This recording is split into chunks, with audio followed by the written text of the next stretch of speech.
Muy buenas tardes. Quiero invitarle a que abra su Biblia, por favor, en Juan capítulo 8, versículo 36. Juan 8:36. Continuamos con la serie Temas de Importancia para la Iglesia. Y hoy vamos a tocar el tema llamado Maldiciones generacionales, así con interrogación, como medio dudando de que si existen. Y vamos a leer Juan 8:36. Dice así: Así que, si el Hijo os libertare, seréis medianamente libres. ¿Así dice? Porque parece que algunos cristianos creen que después de haber recibido a Cristo fueron medianamente liberados, medianamente salvados y medianamente transformados. No, fuimos, según la Biblia, dice que Jesús, si el Hijo os libertare, seréis verdaderamente libres. O sea, no hay duda de que una persona cuando se entrega a Cristo es liberado de las maldiciones, de la condenación del infierno, de todo, porque si no, entonces no es liberación. Entonces, vamos a tratar esta doctrina de las maldiciones generacionales, la cual es relativamente nueva. Hace solo unos cuantos años que fue introducida dentro del cristianismo, mayormente por los predicadores de la prosperidad y de la confesión positiva. Y esta doctrina ha causado mucha inseguridad en los cristianos, mucha intranquilidad, no duermen en paz, están siempre pensando por qué les pasó esto, por qué les pasó aquello. Entonces van y escuchan a algún predicador de las maldiciones generacionales y te dicen, lo que pasa es que es una maldición que tú vienes arrastrando desde tu tatarabuelito, te dice, ¿no? Entonces, esta doctrina de las maldiciones generacionales se basa básicamente en 4 pasajes del Antiguo Testamento, en los cuales Dios dice así que visitará la maldad de los padres sobre los hijos hasta la 3ª y 4ª generación de los que le aborrecen. ¿Han oído acerca de estas maldiciones generacionales? Entonces, nosotros vamos a estudiar el Deuteronomio 5:9, y vamos a escudriñar sobre el tema para ver en qué consistió en realidad entonces el sacrificio de Cristo en la cruz. Si todavía tenemos que pasar por un rompimiento de maldiciones generacionales o qué. Vamos a Deuteronomio 5:9. Dice así, está hablando acerca de las imágenes. No te inclinarás a ella ni la servirás, porque yo soy Jehová tu Dios, fuerte, celoso, que visito la maldad de los padres sobre los hijos hasta la 3ª y 4ª generación de los que me aborrecen. Los que enseñan esta doctrina interpretan este pasaje de que las maldiciones generacionales son heredadas por los hijos como consecuencia del pecado de sus padres. Ese es básicamente el meollo del centro de esta enseñanza. Es decir, si usted tuvo un padre alcohólico, usted será un alcohólico también. Entonces, eso es una maldición. Por lo tanto, hay que romperla para que usted ya no sea alcohólico. Si usted tuvo un padre adúltero, entonces usted, al ser hijo de su padre, entonces usted será un adúltero. Hay que romper con la maldición del adulterio para que entonces usted ya sea fiel. O por ejemplo, según la enseñanza, implica pues de que un violador engendre otro violador. Y pues si la 3ª generación no quieren que haya violadores en la familia, pues hay que romper con la maldición de las violaciones. Y así sucesivamente, divorcios, enfermedades, ¿verdad? Oiga, pastor, pues mi bisabuelito, mi abuelito y mi papá murieron de cáncer. Y entonces yo me voy a morir de cáncer. No, hay que romper con la maldición, te dicen. Y así sucesivamente. Y bueno, raya muchas veces en lo ridículo, ¿verdad? No vaya a hacerle como aquel hombre que era bien flojo, bien flojo. No le gustaba trabajar. Entonces un día llega un viejito y le dice, yo conocí a tu abuelo, le dice, y tu abuelo era un hombre trabajador, y tu padre ni se diga, ese hombre se levantaba a las 5 de la mañana, y era trabajador, y tú mira nomás qué flojo eres. Y él contestó, bueno, pues es que tanto trabajó mi abuelo y mi padre que yo nací cansado, dice. Ese rompió con la maldición generacional, por puro sentido común. Hay ministerios dedicados exclusivamente a liberar a los cristianos de las maldiciones generacionales. ¿Qué tan bíblico será esto? Según ellos, pues heredamos de nuestros padres todo lo malo que nos pasa, y esas maldiciones están vigentes en nuestra vida. Algunos han llegado al extremo de enseñar inclusive acerca de la autoliberación, o sea que yo me libero a mí mismo, o sea ya ni siquiera es el Señor, ¿verdad? Sino yo mismo me libero. ¿Quién es el libertador? ¿Se libró de la esclavitud de Egipto Israel por sí mismo? No. Actualmente el G12 es el máximo divulgador de esta doctrina extraña. En sus encuentros que ellos realizan, invariablemente, si la gente es cristiana o no, los meten a una sesión durante esos encuentros que le llaman rompimiento de las maldiciones generacionales. Y ahí ellos te hacen una regresión donde te dicen, ¿quién fue tu padre? ¿Qué hizo tu padre? No, pues mi padre era brujo aquí de San Martín. ¿Y tu abuelo? No, pues mi abuelo era brujo de Catemaco. ¿Y tu bisabuelo? No, mi bisabuelo fue hermano del papá de Walter Mercado. Entonces ahí se la llevan, ¿verdad? Entonces dicen, no, sobre tu vida hay unas maldiciones terribles, hay que romper con eso. Entonces la gente está ahí creyendo todas estas cosas. Pero escúcheme bien, ni los cristianos del primer siglo, ni los cristianos en 20 siglos hasta a mediados del siglo pasado, ninguno enseñó ni creyó acerca de esta doctrina extraña. No hay un solo versículo en la Biblia donde los apóstoles o los discípulos, no hay un registro en la historia de la iglesia donde los cristianos, los pastores, rompieran con las maldiciones generacionales de los creyentes. No existen, no hay nada al respecto.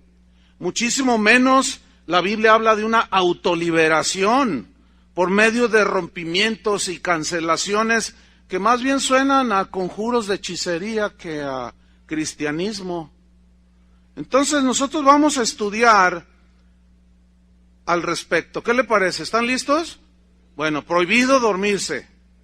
Si usted ve que está ahí su vecino durmiéndose, dile, mira, si no despiertas te vas a quedar con tus maldiciones generacionales.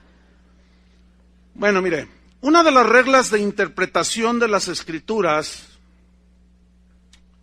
dice lo siguiente: se deben tomar en cuenta el contexto inmediato y general del pasaje que se quiere interpretar.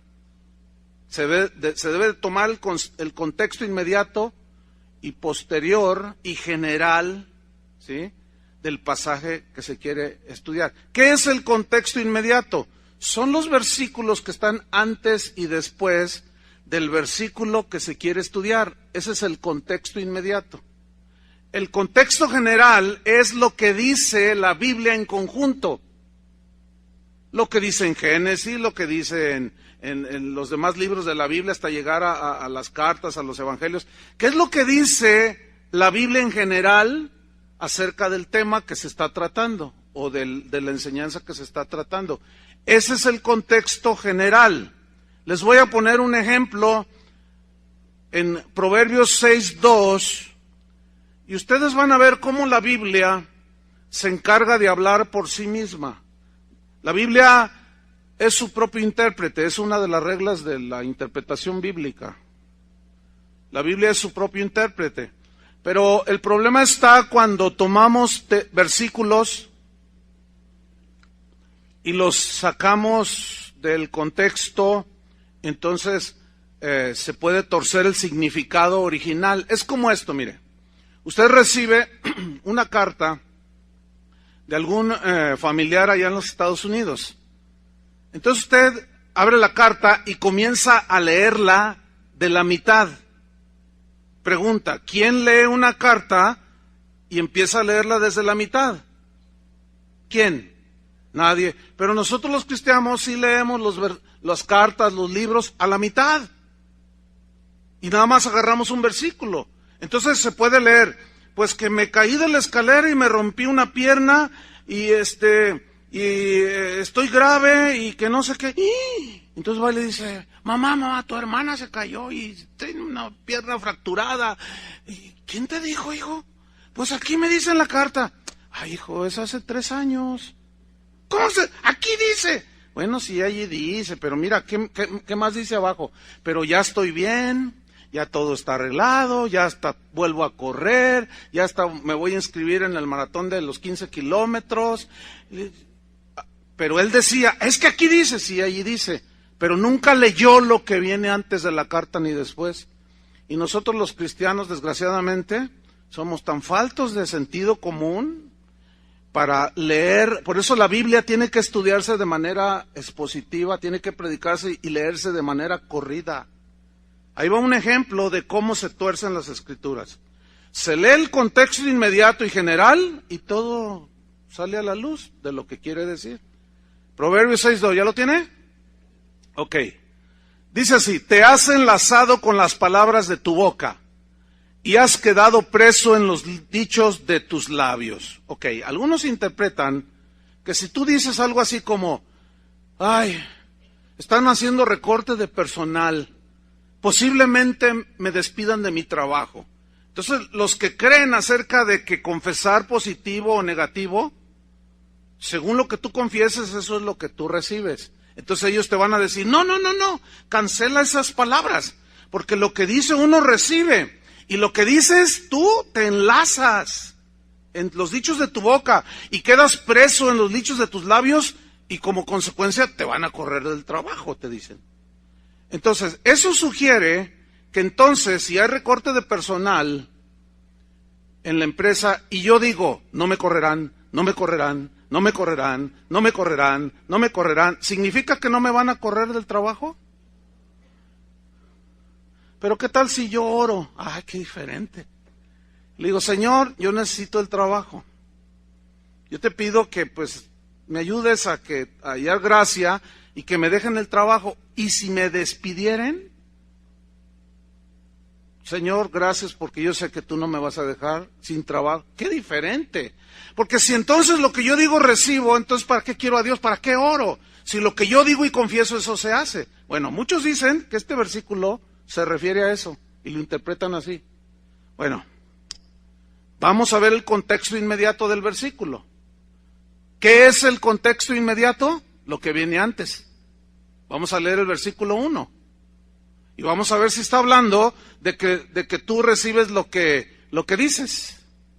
Proverbios 6:1 dice, hijo mío, si saliereis de fiador por tu amigo, si has empeñado tu palabra a un extraño, te has enlazado con las palabras de tu boca y has quedado preso en los dichos de tus labios. ¿De qué está hablando, hermanos? El asunto es que en tiempos pasados, cuando alguien salía de fiador por su compadre, era de palabra. No es como el día de hoy que tienes que firmar un pagaré. Entonces llegaban los de Écar de Gas allá con José, allá en Egipto, y le decían, oiga, pues usted puede ser fiador de su compadre, Nehemías. Entonces decía, sí, si él no paga, yo pago, yo respondo por él. Y valía tanto la palabra que bastaba con comprometerse con lo que se decía. Por eso dice en el versículo 5, escápate como gacela de la mano del cazador y como ave de la mano del que arma lazos. Mira, este mismo pasaje, vamos a leerlo en la versión Palabra de Dios para Todos. Dice así, hijo mío, si te has hecho fiador de tu amigo o te has hecho responsable de la deuda de un extraño, te has comprometido al dar tu palabra. tus propias palabras te atraparon. Escapa de esa trampa como un venado escapa de su cazador, como un ave escapa de su jaula. Entonces, ¿a qué se refiere? ¿A que si yo confieso positivo o negativo, eso me viene? ¿O estaba hablando del compromiso de salir fiador? Que la Biblia dice, no salgas de fiador por nadie. Está hablando del fiador. Hágame usted el favor.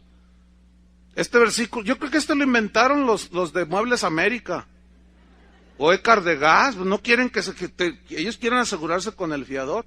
Pero luego llegaron estos hermanos y agrediendo el sentido estricto del significado, castigan y tuercen el significado de los textos. No sé si me expliqué. Ahora, el contexto general acerca de que si yo digo algo positivo, eso me viene, el contexto general en la Biblia lo echa por tierra. Por ejemplo, Jesús dijo, no todo el que me dice Señor, Señor entrará en el reino de los cielos. O sea, no porque alguien dice, Jesús es mi Señor, Jesús es mi Señor, ya es del Señor, automáticamente, ¿verdad que no? Entonces, vemos que en ese y otros muchos pasajes, que ese concepto es errado. ¿Por qué? Porque se saca del contexto inmediato y del contexto general de lo que enseñan las Escrituras. Espero me haya explicado. Ahora, vamos a Éxodo 20, versículo 5, que son los versículos que toman los que creen en las maldiciones generacionales. Y vamos a estudiarlas en el contexto inmediato y en el contexto general de la Biblia, a ver si es verdad de que los hijos heredan las consecuencias del pecado de sus padres. Vamos a ver. Éxodo 20, versículo 5 dice, no te inclinarás a ellas ni las honrarás, porque yo soy Jehová tu Dios, fuerte, celoso, que visito la maldad de los padres sobre los hijos, hasta la tercera y cuarta generación de los que me aborrecen, y hago misericordia a millares a los que me aman y guardan mis mandamientos. Bien. Haciendo mención al principio de interpretación que acabo de mencionar, este texto, sin considerar su contexto inmediato, ni su contexto general, parece decir que los hijos serán castigados por los pecados de sus padres, ¿sí o no? Eso es lo que parece que dice, que los hijos llevarán las consecuencias del pecado de sus padres. Bueno, vamos a ver si eso es lo que en realidad enseña la Biblia, o qué es lo que trata de decirnos ahí. Vamos a hacer 6 observaciones. Número 1. Las maldiciones que dice aquí que vendrán solo están sobre aquellos que odian a Dios. Pregunta, ¿usted odia a Dios? Ahí está, ya, para empezar. ¿Tienen efecto sobre usted? No. ¿Por qué? Porque dice que Él visitará la maldad de los padres sobre los hijos hasta la tercera y cuarta generación de los que me aborrecen.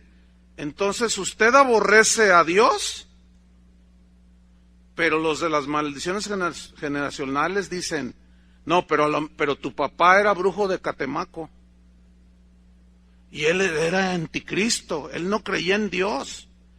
Ahora, la pregunta es esto, ¿eso enseña la Biblia que los hijos pagan por el pecado de los padres?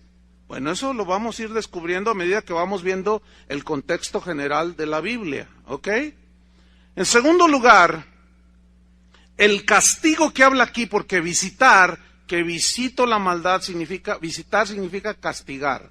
Viene una palabra hebrea, pakat, que significa castigar. Entonces lo que dice allí es que Dios castiga la maldad de los padres sobre los hijos, pero sacado de su contexto así, pues parece decir que Dios va a castigar en los hijos la maldad de los padres.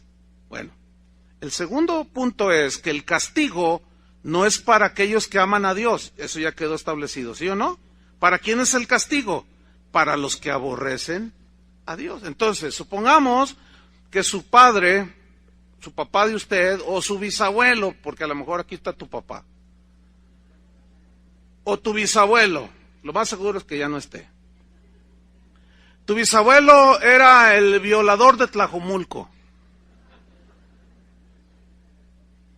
Pues imagínate tener un abuelo violador, eso es algo terrible, ¿no? Entonces, según esta doctrina, como tu bisabuelo, que es la cuarta generación, ¿sí?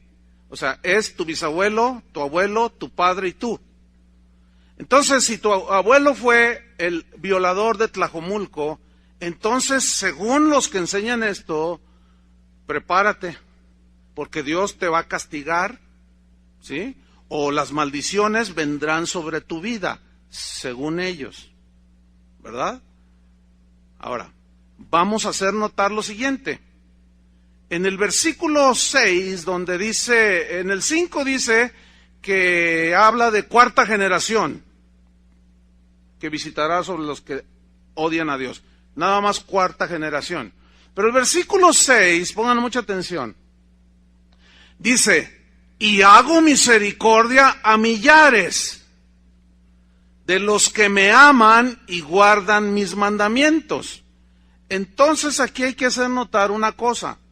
La frase hago misericordia a millares significa 1000 generaciones.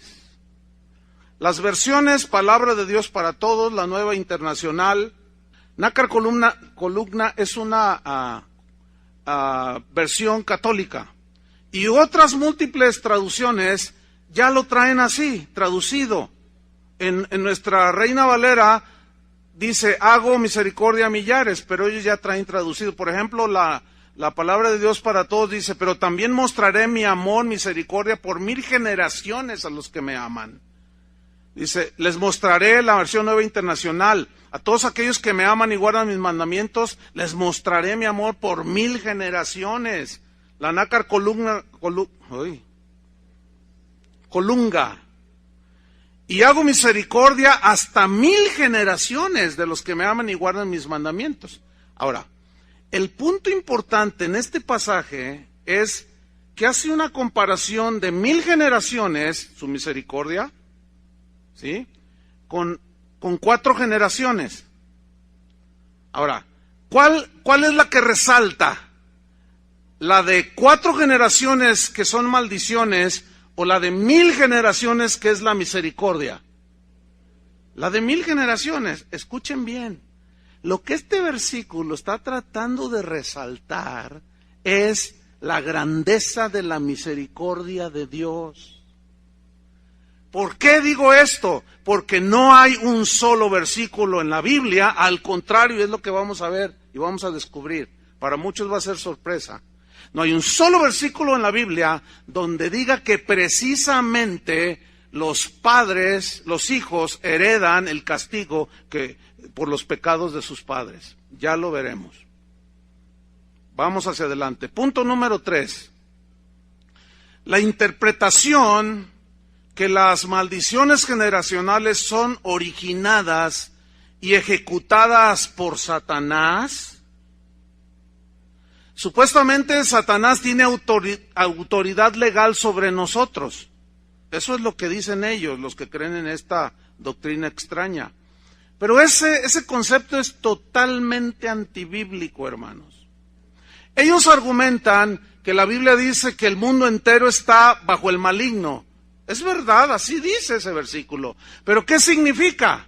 Pregunta, ¿usted vive en el mundo? ¿Sí o no? Sí, aunque ya no somos del mundo. Ok. ¿Significa entonces que si el mundo entero está bajo el maligno, usted está bajo el poder del maligno? Es obvio que no. Están bajo el poder y la influencia del maligno los que desobedecen a Dios. Pero nosotros no. ¿Estamos, sí o no? Entonces, son puros textos sacados del contexto general de la Biblia y se malinterpretan y se producen doctrinas erradas que producen en la gente inseguridad, intranquilidad. Y esto se suma al concepto de la psicología de que nadie es culpable, que somos culpables, las circunstancias son culpables y la doctrina de que los demonios se posesionan de los cristianos y lo que yo hago, el pecado que yo hago no soy yo, sino es el demonio que lo hace en mí y él es el que me hace hacerlo. Pero ya tratamos ese punto. de que no son ni los demonios, sino es nuestra propia concupiscencia, y Satanás nos tienta de fuera hacia adentro a nuestra concupiscencia. Pero finalmente, ¿quién es el que peca? ¿O quién es el que deja de pecar? Nosotros. Ok. Entonces, hay que observar en este tercer punto algo muy interesante, porque el versículo, vea el versículo de Deuteronomio, de Éxodo 25, quiero que lo tenga allí presente, porque el texto es claro y nos dice que el que maldice a los que se postran ante las imágenes y el que castiga, ¿quién es? ¿Dios o Satanás? A ver, yo quiero que usted lo vea en la Biblia. ¿Quién es el que dice, visito la maldad de los padres sobre los hijos? ¿Dios o Satanás? Entonces, ¿quién es el que castiga y trae la maldición a cumplimiento? ¿Quién es el que lo hace? ¿Dios o Satanás? Bueno, eso hay que observarlo claramente, porque los de las maldiciones generacionales dicen que es Satanás el que tiene el dominio, el control y el que ejecuta eso porque tiene autoridad legal sobre la gente. Entonces él es el que tortura por medio de un cáncer, por medio de divorcios, por medio de abortos continuos, y es una maldición. Escúcheme bien, aquí no dice que es el diablo. ¿Quién es el que hace el castigo? Dios. Ok, más para que quede bien claro. Pregunta. Supongamos que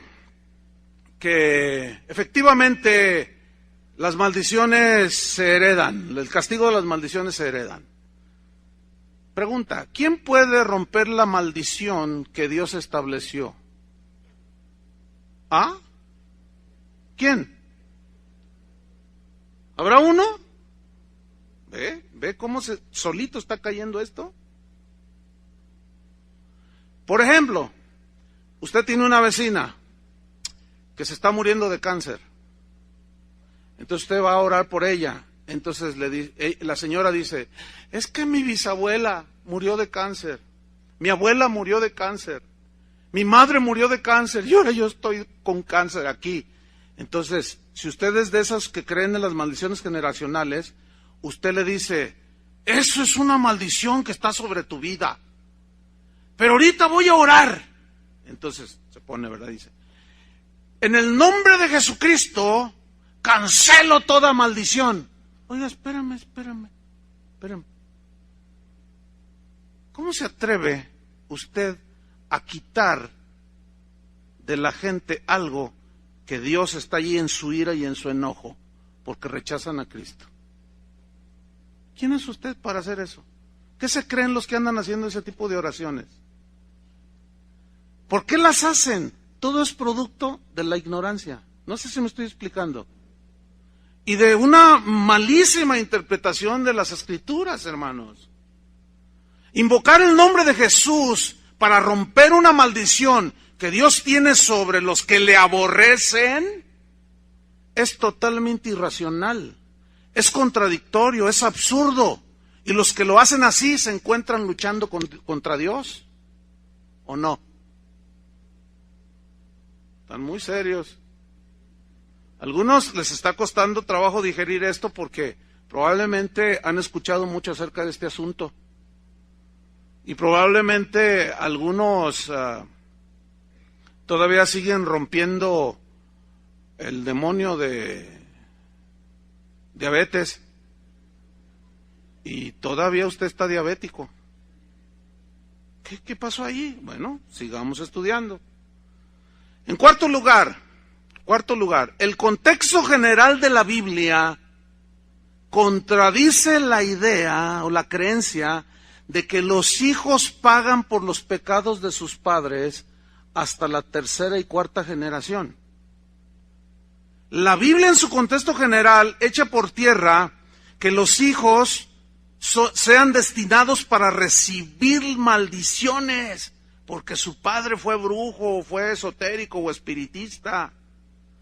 Porque si así fuera, ponga atención, entonces también funcionaría a la inversa.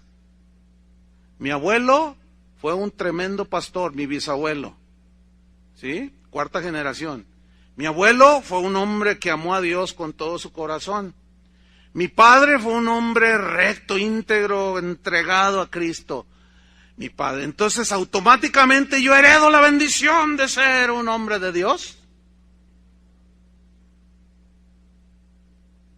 Bueno, es que si opera con las maldiciones, ¿por qué no opera con las bendiciones? ¿Sabe por qué? Porque eso no existe en la Biblia. Y lo vamos a ver. Vaya abriendo su Biblia en 1 de Samuel 12, versículo 3. 1 de Samuel 12, 3. ¿Ha oído hablar del profeta Samuel? Aquel que fue concebido por la oración de su madre. ¿Se acuerdan que dame un hijo y le dio a Samuelito? Y estaba desde niñito allí con su vestido de sacerdote. Ahí estaba. Ministrando, dice. Bueno, usted sabe que Samuel fue un hombre, nadie puede dudar de que fue un hombre entregado a Dios. ¿Estamos, sí o no? Que fue un hombre obediente, celoso, íntegro, recto.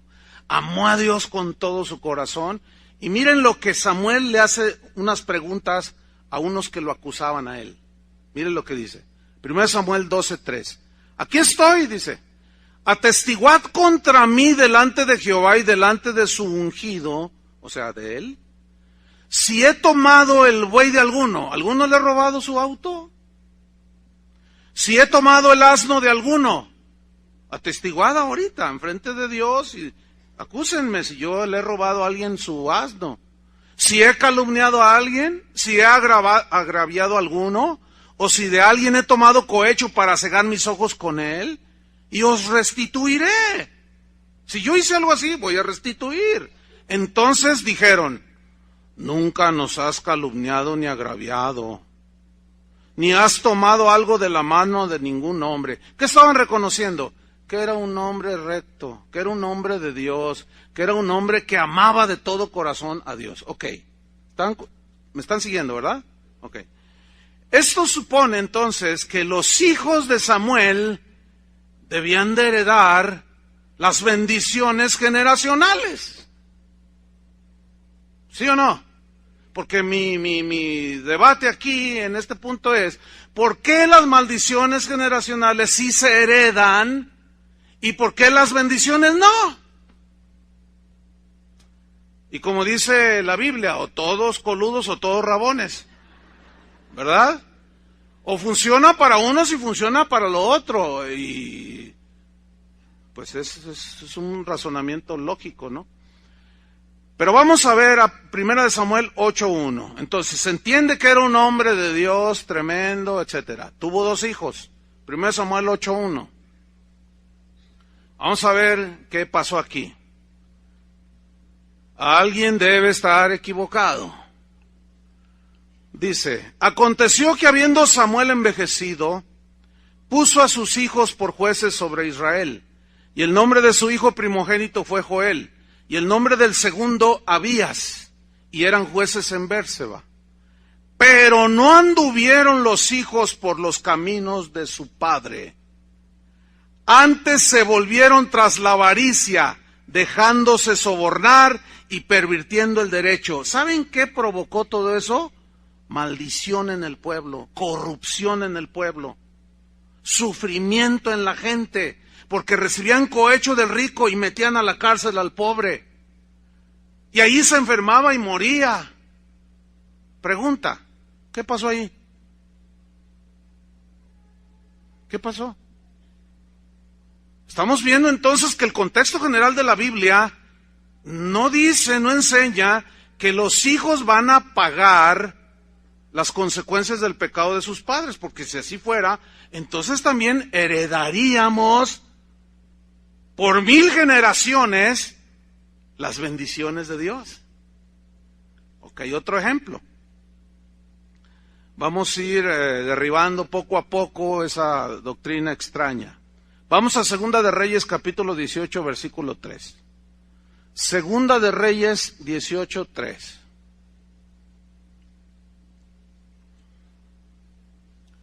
Dice así, aquí está hablando del rey Ezequías, que fue un rey amado por Dios, y quedó en la historia de Israel como uno de los mejores reyes. Bajo su reinado, la gente encontró a Dios, la gente vivía contenta, feliz, etcétera.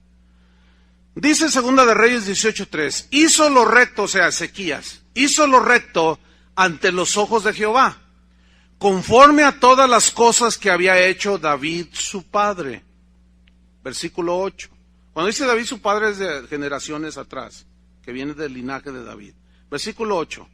¿Qué hizo Ezequías? Mira lo que hizo. Quitó los lugares altos, quebró las imágenes, cortó los símbolos de acera, hizo pedazos la serpiente de bronce que había hecho Moisés, porque hasta entonces le quemaban incienso los hijos de Israel, y la llamó Neustán, que significa esa cosa de bronce. Y estos ya la estaban adorando ahí a la serpiente, imagínate. Entonces llegó Ezequías tenía un entendimiento, no te harás imagen, no te inclinarás, no harás esto. Y él dijo, no, esto trae maldición, trae consecuencias y va a haber males entre el pueblo. Por eso empezó a limpiar todo, versículo 8. En Jehová el Dios de Israel puso su esperanza, significa su confianza también. Ni después ni antes de él hubo otro como él entre los reyes de Judá. Versículo 6. Porque siguió a Jehová y no se apartó de él, sino que guardó los mandamientos que Jehová prescribió a Moisés. Y Jehová estaba con él, y donde quiera que salía, prosperaba. O sea, Dios lo bendecía, hizo mucho bien ese hombre. Ok. Según la teoría de las maldiciones generacionales, la parte 2 de las maldiciones generacionales serían las bendiciones generacionales. ¿Sí o no? Y según esta teoría, los hijos de Ezequías debían de recibir la pura bendición. ¿Sí o no?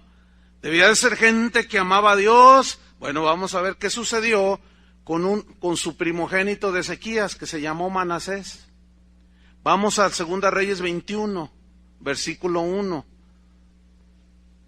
Se muere el piadoso rey Ezequías.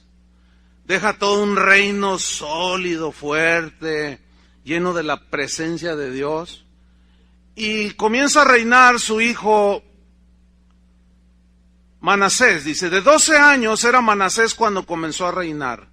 Y reinó en Jerusalén 55 años. El nombre de su madre fue Epsiba. Mira el versículo 2. E hizo lo malo ante los ojos de Jehová. ¿Qué pasó allí? Según las abominaciones de las naciones que Jehová había echado de delante de los hijos de Israel. ¿Qué hizo el versículo 3? Porque volvió a edificar los lugares altos que Ezequías su padre había derribado. A ver. Supuestamente, si Ezequías quitó los lugares altos, él debía de heredar bendición, ¿no es cierto? Por generaciones. Pero no, dice que hizo lo malo y volvió a levantar los lugares de idolatría. Entonces, eso implica que los descendientes de Manasés iban a recibir el castigo por haberse inclinado imágenes, porque yo visitaré a los que hacen esto, visitaré la maldad de los padres sobre los hijos hasta la tercera y cuarta generación. ¿Sí o no? Ok, seguimos leyendo. Versículo 3. Y levantó altares a Baal, e hizo una imagen de acera, como había hecho Acab, rey de Israel, y adoró a todo el ejército de los cielos, y rindió culto a aquellas cosas. Vamos al versículo 5. Y edificó altares para todo el ejército de los cielos. Y en los dos atrios de la casa de Jehová, allí los puso, fíjate. Y pasó a su hijo por el fuego. O sea, uno de sus hijos se lo ofreció a Moloc, un ídolo abominable. Y se dio a observar los tiempos. y fue agorero, e instituyó encantadores y adivinos. Esos eran los ancestros de Walter Mercado. Dice, multiplicando así el hacer lo malo ante los ojos de Jehová para provocarlo a ira. Ok, suponiendo que las bendiciones generacionales no se heredan. Supongamos, ¿no? Que ese es el tema del debate ahora, de la enseñanza. Pero las maldiciones sí se heredan. Y Dios va a visitar la maldad hasta la 4ª generación. ¿Ok? Entonces, según esta teoría, los hijos de Manasés deben pagar las consecuencias de la idolatría de su padre, ¿sí o no? De la hechicería, de los encantamientos y todas esas cosas, según la creencia de las maldiciones generacionales. Ok, vamos a ver 2 de Reyes 21:18. Porque Manasés se muere y sube al trono su hijo Amón. 2 de Reyes 21:18. Acuérdense que estamos viendo el contexto general de la Biblia para sacar a luz si es verdad que los hijos pagan las consecuencias de los pecados de sus padres. ¿Estamos? Ok. Dice 2 de Reyes 21:18. Y durmió Manasés con sus padres. Dormir significa morir, es un lenguaje hebraico.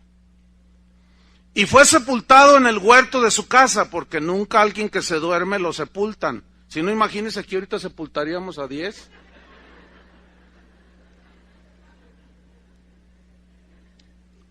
Y fue sepultado en el huerto de su casa, en el huerto de Usa, y reinó en su lugar Amón, su hijo. Ahí está Amón, versículo 19. De 22 años era Amón cuando comenzó a reinar, y reinó 2 años en Jerusalén. El nombre de su madre fue Mesulemet, hija de Harús, de Jotba. Versículo 20. E hizo lo malo ante los ojos de Jehová, como había hecho Manasés su padre, y anduvo en los caminos en que su padre anduvo, y sirvió a los ídolos a los cuales había servido su padre, y los adoró, y dejó a Jehová el Dios de sus padres, y no anduvo en el camino de Jehová. A ver. Vamos poniendo las cosas en orden. Según la doctrina de las maldiciones generacionales, Amón procedió de esa manera porque Dios, o Satanás dicen ellos, lo tenía atado y estaban operando en él las maldiciones generacionales. Según la doctrina esa, ¿sí o no? ¿Qué hizo? ¿Qué sucedió? Pues si usted ve toda la historia, fue un desastre para el país en ese tiempo. Un desastre, porque había corrupción, había de todo lo malo, ¿sí? Entonces, allí estos textos de Manasés, que fue un rey impío, y su hijo Amón, pues es de los favoritos de las generaciones maldiciones generacionales, y dicen, ya ves, ahí está, o sea, se repitió el patrón. Entonces hay que romper con esa maldición para que entonces ya todos sean buenos. Eso es lo que dicen ellos. Pero resulta que Amón también tuvo un hijo. Se llamó Josías. Vamos a 2 de Reyes 21-25. Si ustedes se fijan, estamos leyendo así seguidito, y la Biblia está hablando por sí misma. Entonces, según la teoría o la enseñanza extraña de que Dios visitará, castigará hasta la 4ª generación de los que lo aborrecen, como fue Amón, entonces pobre de Josías, ¿no es cierto? Iba a estar esclavo, su esposa iba a abortar, se iba a enfermar de cáncer, todas las calamidades habidas por haber. Un desastre el pobre Josías, según esa doctrina. Vamos a ver qué sucedió. 2 de Reyes 21:5. Los demás hechos de Amón no están todos escritos en los libros de las crónicas de los reyes de Judá. 26. Y fue sepultado en su sepulcro en el huerto de Uza, y reinó en su lugar Josías su hijo. Bueno, quiero informarle que el número que sigue del 21 es el 22. Este sí es una revelación que deberían todos de recibir. O sea, no me estoy saltando nada. Capítulo 22, versículo 2. O sea, está diciendo que allí subió al trono Josías, hijo de Amón. Ahora, ¿quién fue el abuelo de Josías? Manasés. ¿Y quién fue el bisabuelo de Josías? Ezequías. Muy bien, muy bien. Cuarta generación. 2 terribles y 2 buenos. ¿Qué pasó, mis estimados enseñadores de las maldiciones generacionales? Algo como que no les cuadra aquí, ¿verdad? Porque en teoría, según ustedes, dicen que pues Josías debía de recibir todo lo malo que hizo su padre Amón y su abuelo Manasés. Pero ¿por qué no dicen de las bendiciones que había de recibir de Ezequías? Porque no existe eso, hermanos, no existe. Vamos a leer. Versículo 25. Aquí me estoy saltando porque es muy largo el pasaje, ¿eh? Pero si ustedes leen del versículo 3 hasta el 24, ahí dice todo lo que Josías hizo. No, ¿qué no hizo?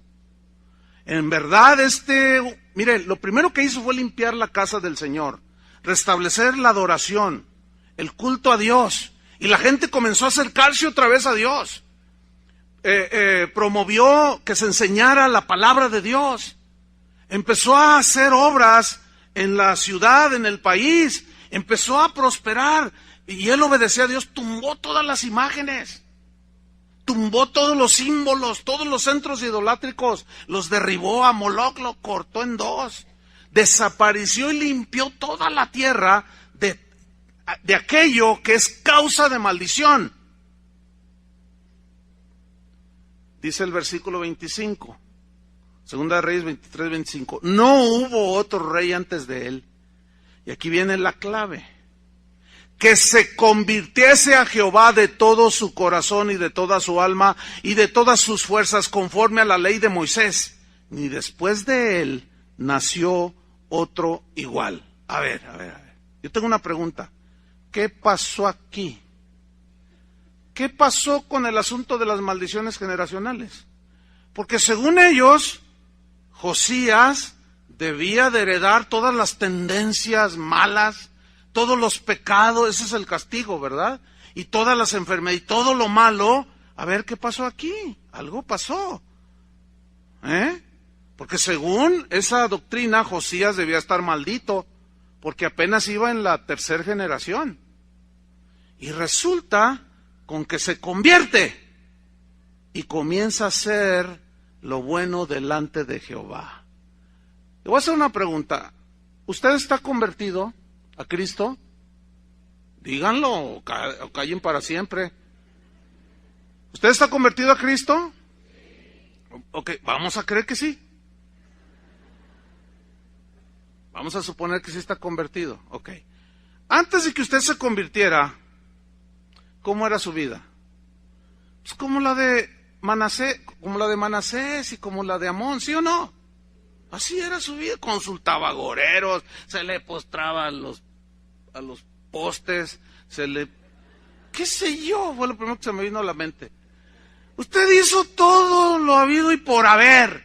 Era idólatra, era maldiciente, como Amón y como Manasés, ¿sí o no? Pero cuando usted se convirtió, si es que usted está convertido, ¿qué sucedió? De modo que si alguno está en Cristo, ¿se le sigue postrando a los postes? ¿Sigue maldiciendo? ¿Alguien dijo amén? Bien.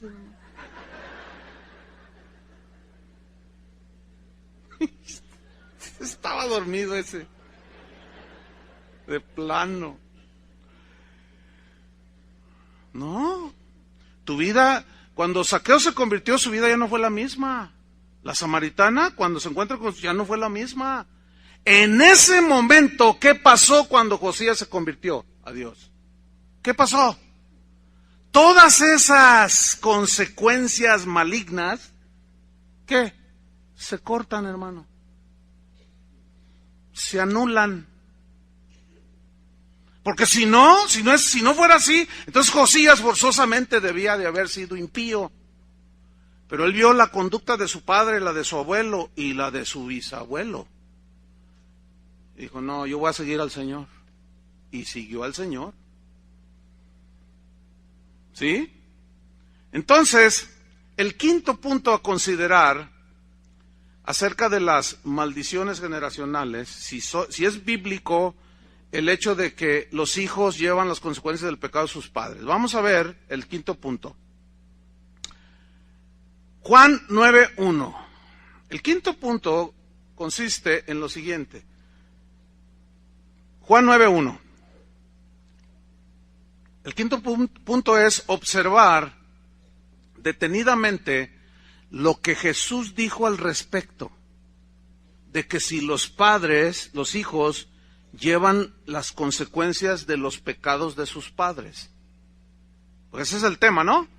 Ok, vamos a ver Juan 9:1 al 3. Dice así: al pasar Jesús vio a un hombre ciego de nacimiento. ¿Cómo estaba desde nacimiento? Ciego. Terrible, ¿no?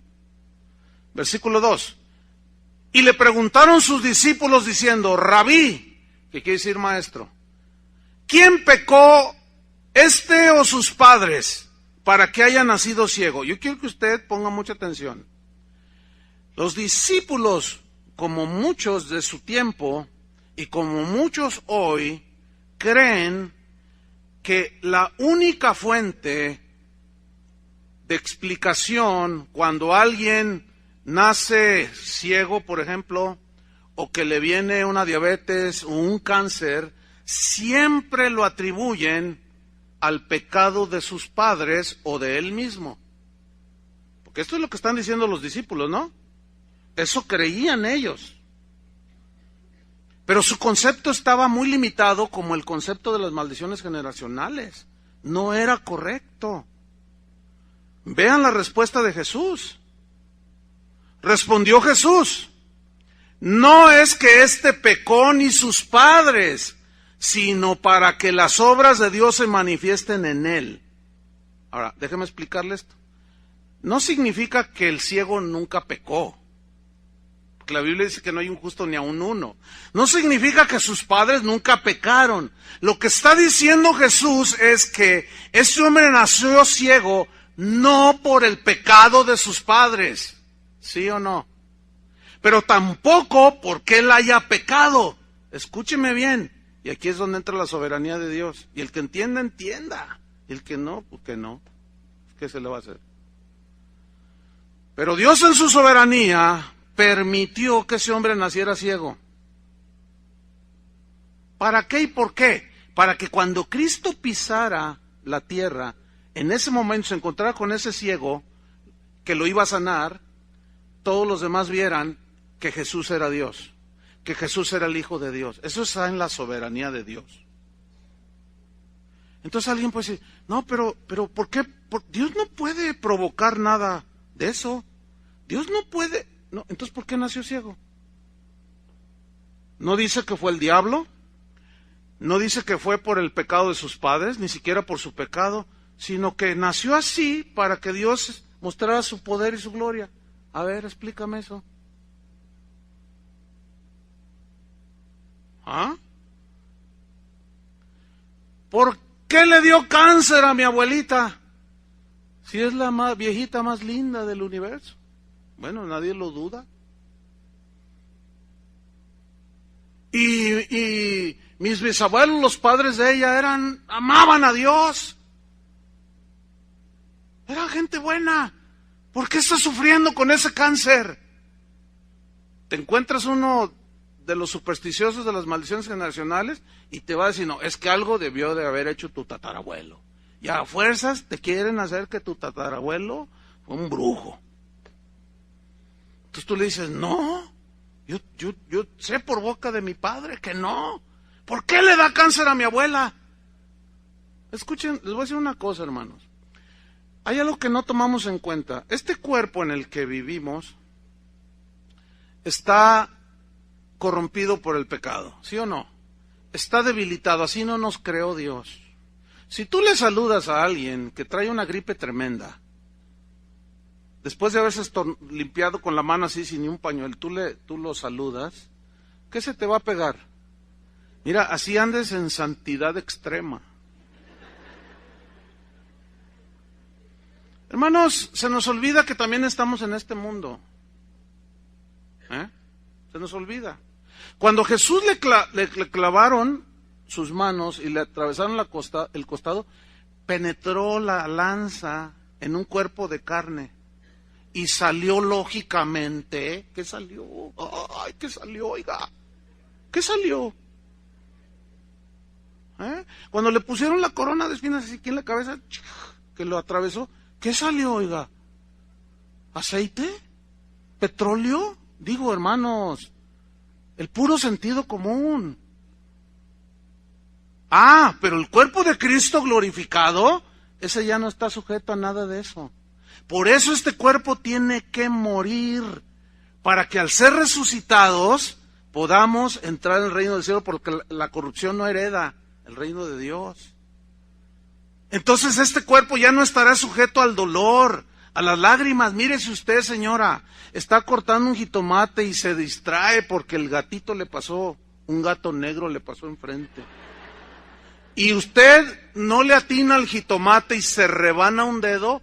Mire, yo le aseguro, le aseguro que le sale sangre.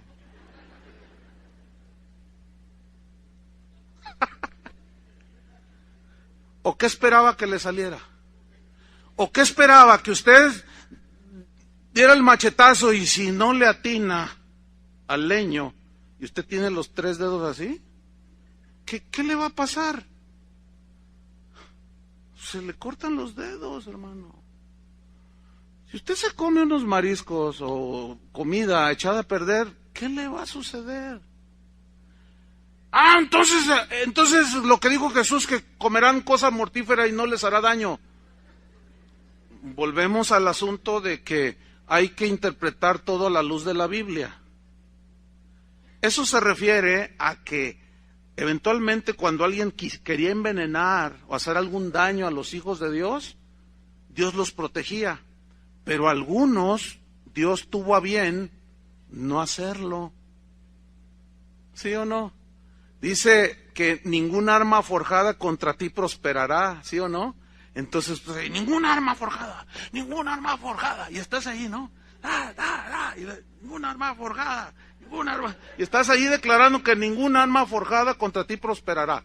No, pues se lo hubieras compartido a Pablo, que le cortaron la cabeza.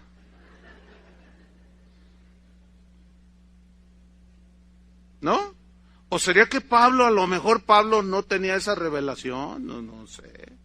A lo mejor era un ignorante de la confesión positiva. Pamplinas, hermanos. Son puras mentiras eso. La Biblia no enseña eso. Unos fueron salvados de una manera soberana y otros dijo Dios, no, ya está aquí. ¿Cuántos de ustedes quieren predicar? A ver, ¿les gustaría predicar? ¿Les gustaría que les pasara lo que Esteban? ¿Debut y despedida? ¿En su primer sermón lo apedrearon? No, si eso pasara, yo les aseguro, ¿por qué? Porque así Dios quiso. Pero te llegan los de las maldiciones generacionales y te dicen, no, es que hay una maldición sobre ti. ¿Cómo es posible? El diablo se lo llevó. ¿Cómo que el diablo se lo llevó? Miren, vamos rápido, Ezequiel 18. Por si queda algún vestigio ahí, alguna dudita, vamos a Ezequiel 18.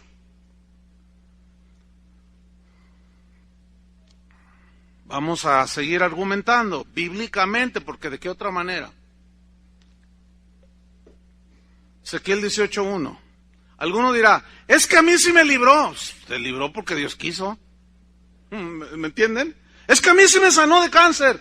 Pues porque Dios tuvo a bien hacerlo. Punto. ¿O no? Pero ahí va. Ezequiel 18:1.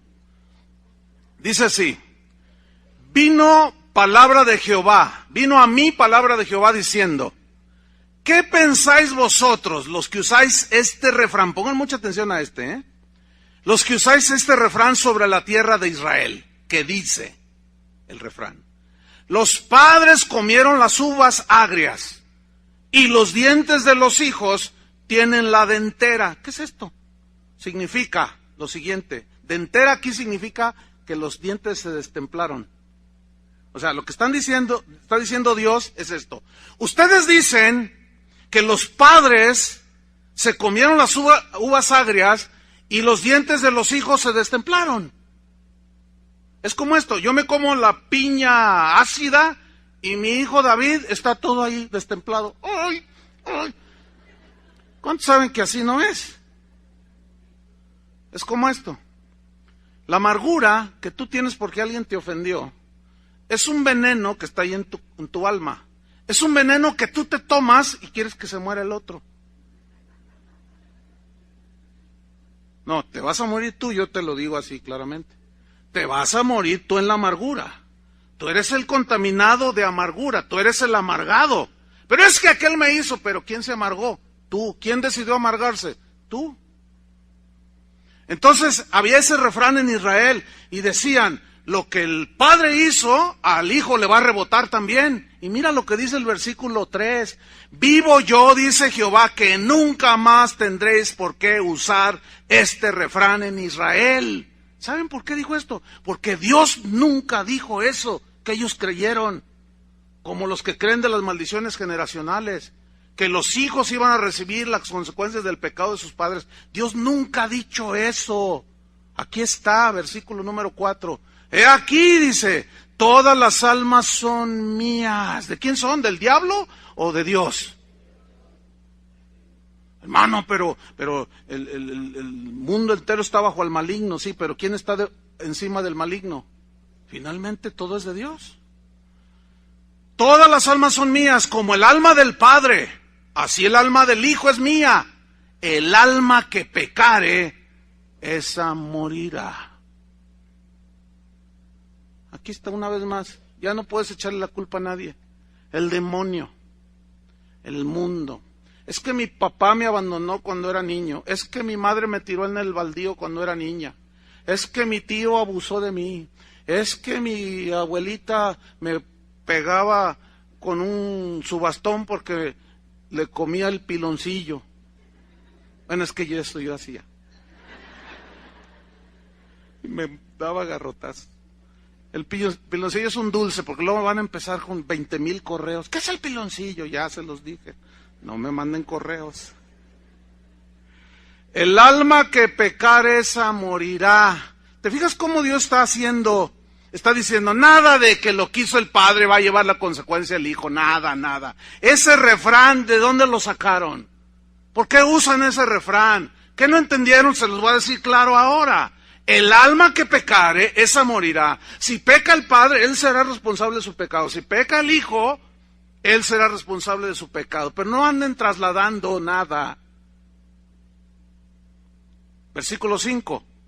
Sigue diciendo el Señor, porque lo que está diciendo aquí es el Señor, Y el hombre que fuere justo, pongan atención, e hiciere según el derecho y la justicia, que no comiere sobre los montes, o sea, de idolatría, ni alzare sus ojos a los ídolos de la casa de Israel, ni violare la mujer de su prójimo, ni se llegare a la mujer menstruosa, ni oprimiere a ninguno, que al deudor devolviere su prenda, que no cometiere robo, que diere de su pan al hambriento y cubriere al desnudo con vestido, que no prestare a interés ni tomare usura, que de la maldad retrajere su mano, e hiciere juicio verdadero entre hombre y hombre, en mis ordenanzas caminare, y guardare mis decretos para hacer rectamente, este es justo. Este vivirá, dice Jehová, el Señor. Ahora, si este justo, como Ezequías, mira lo que dice el versículo 10, mas si engendrare hijo ladrón, Ahora, fíjate todo lo que dice que un hombre justo, como Ezequías, ¿no es cierto? ¿Ah? Y si este justo, que caminó con Dios, hizo la voluntad de Dios, engendrare hijo ladrón, ¿qué? ¿Qué pasó allí? A ver, bueno, ahí te lo dice. Si engendrare hijo ladrón, ratero, derramador de sangre, asesino, o que haga alguna cosa de estas, de las que vienen en el versículos de arriba, y que no haga las otras, o sea, las cosas buenas, sino que comiere sobre los montes de idolatría, o que violare a la mujer de su prójimo, al pobre y menesteroso oprimiere, cometiere robos, no devolviere la prenda, o alzare sus ojos a los ídolos e hiciere abominación, prestare interés y tomare usura, ¿vivirá éste? No vivirá. Todas estas abominaciones hizo, de cierto morirá, su sangre será sobre él. Pero si éste, refiriéndose al justo, engendrare hijo, el cual viere todos los pecados que su padre hizo, y viéndolos no hiciere según ellos, debo hacer una aclaración o rectificación, donde dice el 14, pero si éste engendrare hijo, o sea, se refiere al impío de los versículos 11 al 13. ¿Estamos? Ok. Pero si este malo, idólatra, asesino, derramador de sangre, todo, engendrare hijo, el cual viere todos los pecados que su padre hizo, y viéndolos no hiciere según ellos, no comiere sobre los montes, ni alzare sus ojos a los ídolos de la casa de Israel, la mujer de su prójimo no violare, ni oprimiere a nadie, la prenda no retuviere, ni cometiere robos, al hambriento diere de su pan, y cubriere con vestido al desnudo, apartare su mano del pobre, interés y usura no recibiere, guardare mis decretos y anduviere en mis ordenanzas, este no morirá por la maldad de su padre, de cierto vivirá. Hermanos, ¿más claro que eso? Por el amor de Dios. Por el amor de Dios. La verdad de todo esto, ¿cuál es entonces? Escuchen bien, es la naturaleza humana que cada persona tiene. Los hijos, yo soy hijo, tengo hijos, mis hijos tendrán hijos. Todos nacemos con una naturaleza pecaminosa, ¿sí o no? Con tendencias a lo malo. Cuando nos convertimos en ese momento, se corta todo, toda la maldad, todas las maldiciones que están ahí sobre nosotros, la ira de Dios. En ese momento todo eso se detiene y comienzas una vida justa, una vida que agrada delante de Dios. Pero de pronto ese justo le da diabetes. Entonces, si ese justo ignora la obra de Cristo en la cruz y va con uno de las maldiciones generacionales, le va a preguntar, oye, ¿tu papá era diabético? Pues sí. ¿Tu abuelo? También. ¿Y tu bisabuelo? También. Hay una maldición de diabetes en tu familia. Entonces, mira, vamos a cancelar esa maldición. ¿Qué es eso? Escuchen, hermanos, vuelvo al punto de hace 10 minutos. Se nos olvida que este cuerpo está hecho de carne corrupta, ¿sí?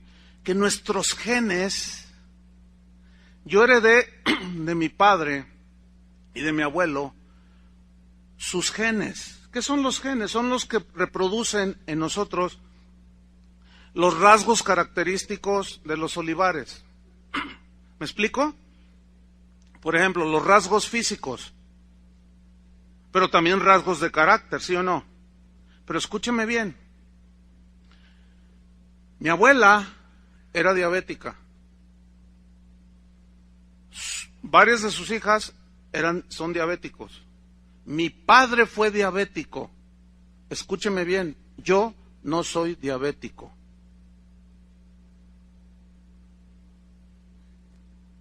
es que ha de haber roto las maldiciones generacionales. No, fíjate, lo que hago es que no me pongo de este tamaño. Porque mis genes tienen tal corrupción que tienen ya la tendencia a que si yo peso 150 kilos y le entro a las carnitas y le entro al pozole, y todo eso me gusta, pero lo como allá una vez cada 6 meses, qué sé yo. Porque yo sé que si me pongo de este tamaño de 150 kilos, mis genes que ya están dañados por el pecado tienen esa tendencia. ¿Sí o no, doctor? Ahí está ya el doctor avaló mi clase de medicina. No, y le bajo al azúcar, ¿me entiende? Pero no, ahí está el que tiene diabetes y bueno, pues le entra duro. Entonces el otro dice, no, hay que cortar la maldición. Entonces ora y corta la maldición y el hermano se muere de diabetes. A veces Dios lo sana.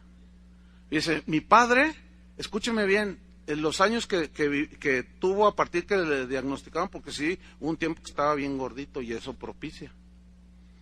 Escúcheme bien, ni una sola vez tuvo crisis de diabetes. ¿Sabe por qué?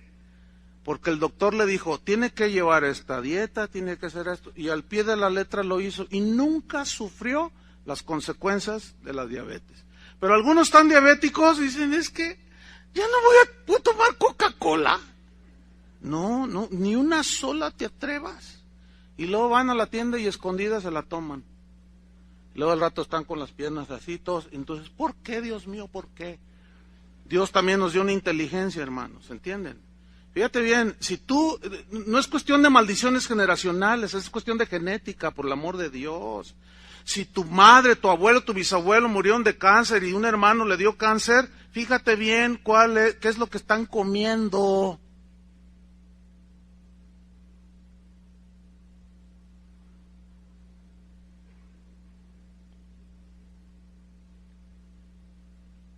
Tienen que ver todo eso.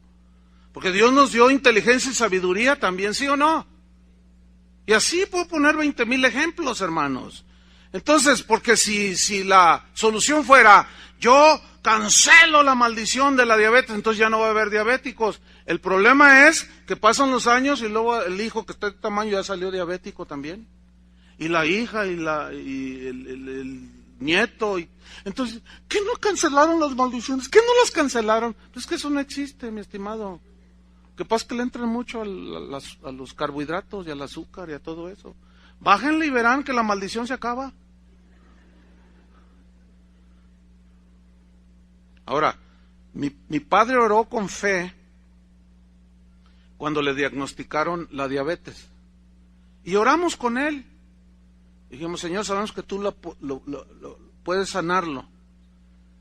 Pero el doctor le dijo, mire, si usted lleva dieta y todas estas instrucciones que yo le doy, usted no va a tener problemas hasta el día de su muerte, hermanos. Él nunca, yo lo vi en crisis, nunca tuvo una crisis de eso. O sea, vivió como si no tuviera la diabetes.